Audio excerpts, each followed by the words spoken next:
Apart the M1 iMAC part 2. This is part 2 of taking apart the M1 iMAC. I already have the screen off, but it's pretty simple on how you take it off. You take your roll tool, just like the earlier versions of the iMac, and just swipe back and forth along the top, side, and this one you're gonna do the bottom. When you open it up, it's pretty simple. There's 3 cables and ribbons that you have to disconnect. One right there for the LCD, one for the internet, and then one for the camera. I'm not here to complain at all, but I do think Apple could have got rid of the chin and just gave us about 2 or 3 more inches of screen real estate on the bottom. Now we're just gonna take apart the cover that covers that M1 and we're gonna see what that's about.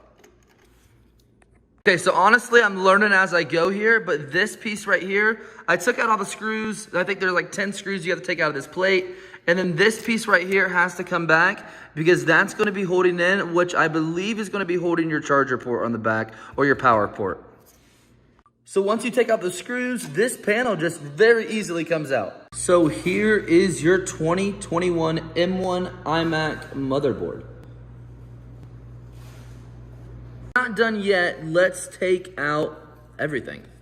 And so far, what we've realized pretty easily is that this is the USB-Cs on the back, and it just has one ribbon that plugs in, so this probably will be pretty easy to replace in the future. And here we have the M1 iMac motherboard. Take the screws, there's 4 screws right here. If you take those screws out from the back, which are right here, you flip it over, there you have your M1. And this is gonna be the cover that has thermal paste on it, and it just pops off pretty easily. To be honest, guys, this is a pretty easy iMac when it comes to actually repairing. We got your speakers over here with just a cable or a ribbon.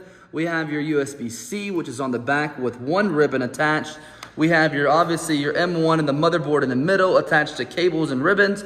And then we have your fan right here, which only has one cable and a few screws holding it down. Another speaker and your power adapter, which comes over and attaches to your motherboard as well. So when it comes to repairing this, it's gonna be pretty easy. If it's not actually on this motherboard, then you're gonna have to do some soldering or stuff like that. And upgrading it is not gonna be easy as we would hope. The downside to actually having this M1 is everything is on the board. So if your computer goes bad, most likely your hard drive or your SSD flash drive, whatever you want to call it, is going to go bad as well. And you're not going to be able to recover that stuff without spending thousands of dollars and having a technician repair that. Put this thing back in together, you pretty much just do everything in reverse, and you should have a good final product as long as you didn't rip anything.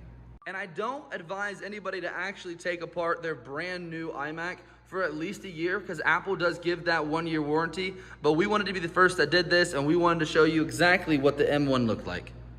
Hit that subscribe button below. We're gonna be doing tons of YouTube videos here in the future about new Apple products come out, old Apple products, and just repairs in general.